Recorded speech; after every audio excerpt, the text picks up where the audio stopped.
My name is Kaylin Bass, and this is my mini tube project.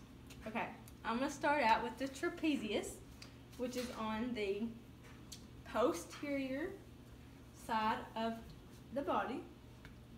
And to demonstrate concentric movement of the trapezius, you're going to shrug down, and then eccentric is when you shrug up. And that is also for forceful, which is elevation, and then stretching is when you shrug your shoulders down, which is called depression.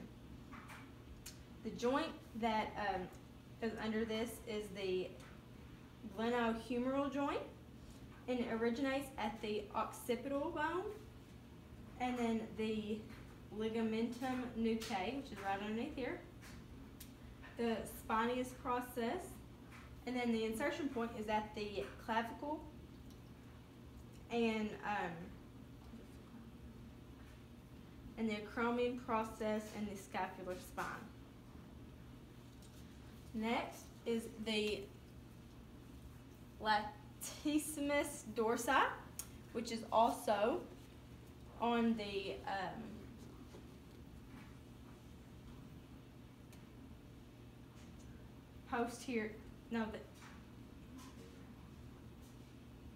the inferior part of the back.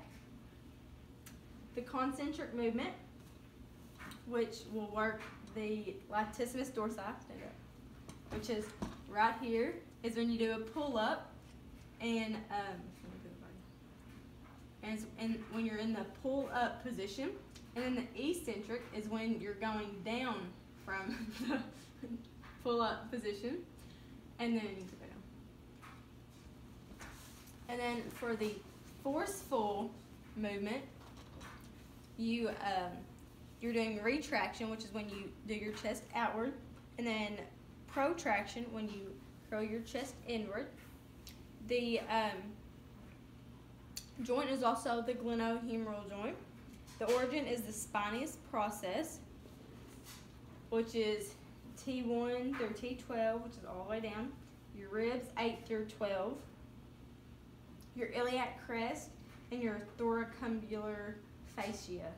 And the insertion point is the internal or intertubercle groove of the humerus. Okay, next is the gastrocnemius, which is the back of the calf.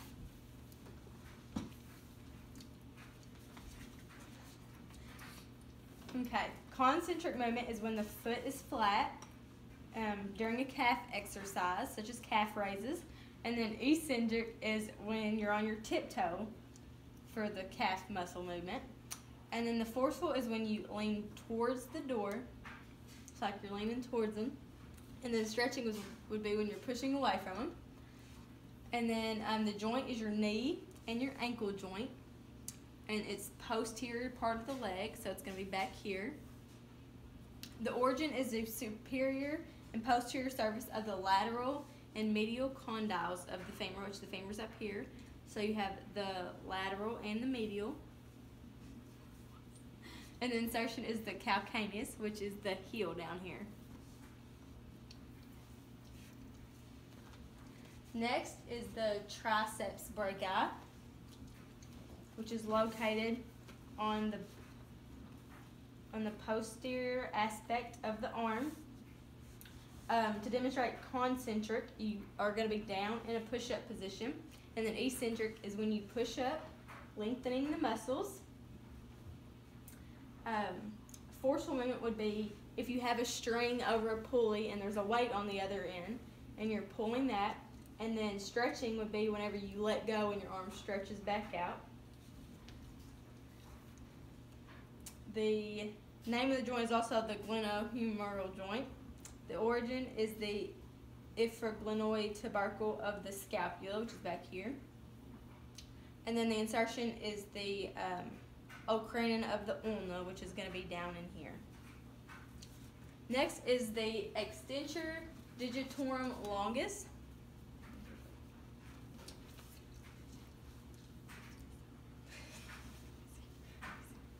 Okay, this is is the lateral part of the leg, which is on my side. Okay, it's going to be this side. And then concentric is going to be when you curl the toes. And then eccentric is when you, come forward with it. Jeez, I don't know if the camera can see. And then eccentric is when you stretch out the toes, which is toe extension, and then the curling the toes was toe flexion. The forceful movement is also toe flexion, which curl your toes. And then stretching is also the stretching of the toes, toe extension. The name of this joint is the metacarpal phalangeal joint. The directional is the lateral part of the leg. The origin is the lateral condyle of the tibia and the anterior surface of the fibula, which is in here, and the interosseous membrane, which is right in here. The insertion is the distal phalanges of toe 2 through 5, so it'd be from toe 2 through 5. Okay. The next one is the flexor carpi radialis. Okay. And this is located at the lateral side of the forearm. This one. Concentric would be hyperextension of the wrist going upward. Eccentric would be flexion of the wrist going down. Forceful would be adduction of radial carpal joints. And then stretching would be abduction of the radial carpal joint. The joint is the wrist joint. The origin is the lateral supracondyle ridge of the humerus, which is down here. And then it also runs along this lateral side. Insertion is the base of the metacarpals 2, so it'd be down right in here. Next is the palmaris longus. Okay. This is on the anterior surface of the forearm, and it's like right in here. The concentric movement is the hyperextension of the wrist, and then eccentric is flexion of the wrist.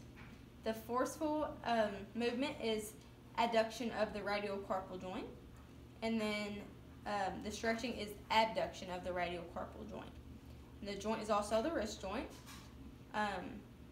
The origin is the medial epicondyle of the humerus, and then the insertion is the flexor reticulum and palmar aponeurosis.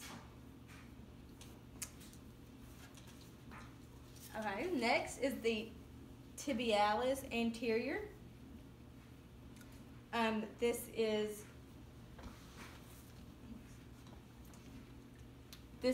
the anterior aspect of the leg. Concentric would be, I need your leg. Concentric would be the dorsiflexion with your ankle up. Eccentric would be plantar flexion with pointing your ankle down. Forceful would be when you're running, because you're putting a lot of force on that. And then stretching would be walking, because as you're going slow, it's walking. The joint is the talocrural joint. The origin is the lateral condyle and the proximal shaft of the tibia and the interosseous membrane.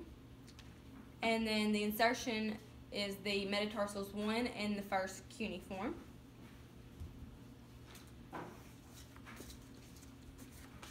Next is the deltoid. The deltoid is right here.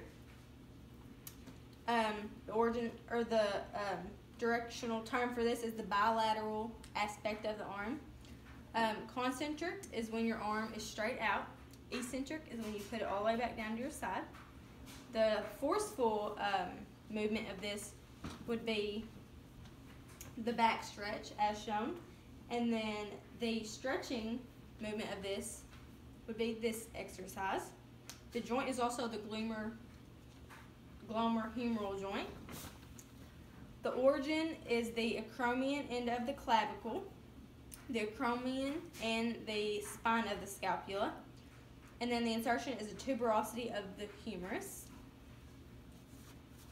Next is the biceps brachii, which is right in here.